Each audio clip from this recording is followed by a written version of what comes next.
Assalamualaikum warahmatullahi wabarakatuh. Perkenalkan, nama saya Lutfia Nafisa Arlen dengan nomor induk mahasiswa 85680281. Saya berasal dari UPBJJ Palembang, Pokjar Salut Mentari Muara Enim.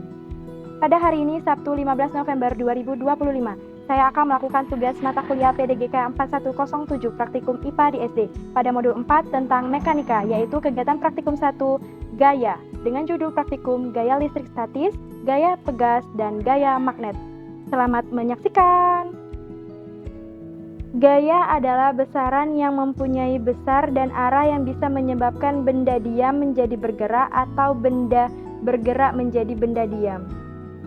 Pertama, gaya listrik statis. Alat dan bahan yang saya gunakan adalah sisir plastik, potongan kertas-kertas kecil, dan rambut.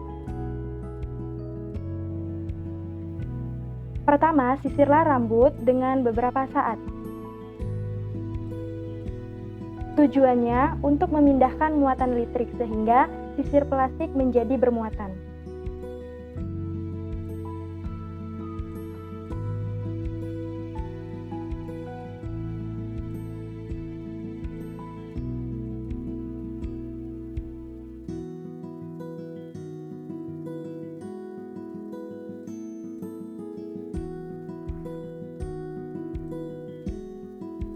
Kemudian dekatkan sisir plastiknya ke potongan-potongan kertas kecil.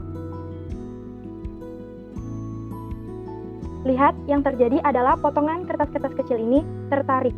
Ini menunjukkan bahwa adanya gaya listrik statis.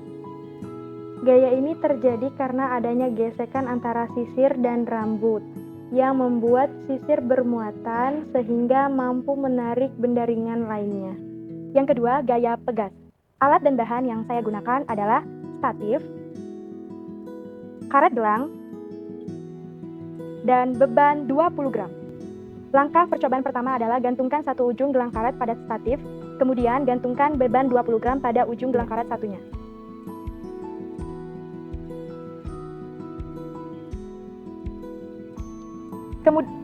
Kemudian tariklah beban ke bawah dan amati apa yang terjadi.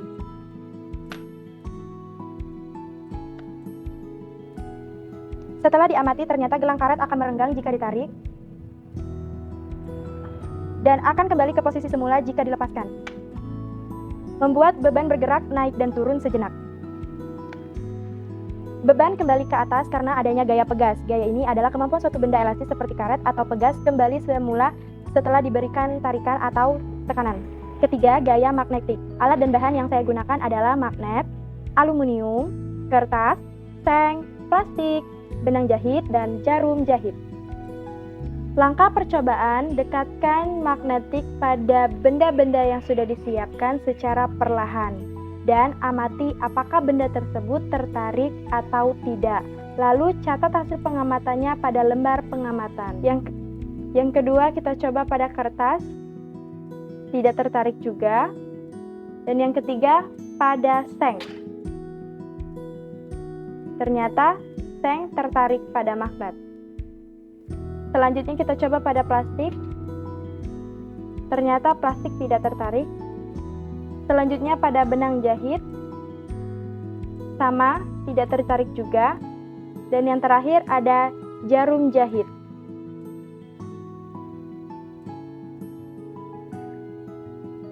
Ternyata jarum jahit tertarik pada magnet. Ternyata benda-benda seperti jarum jahit dan seng tertarik karena adanya gaya magnetik. Gaya ini bekerja pada benda-benda tertentu, terutama benda yang mengandung besi atau logam magnetik. Sekian kegiatan praktikum saya kali ini. Saya ucapkan thank you for watching. Bye-bye.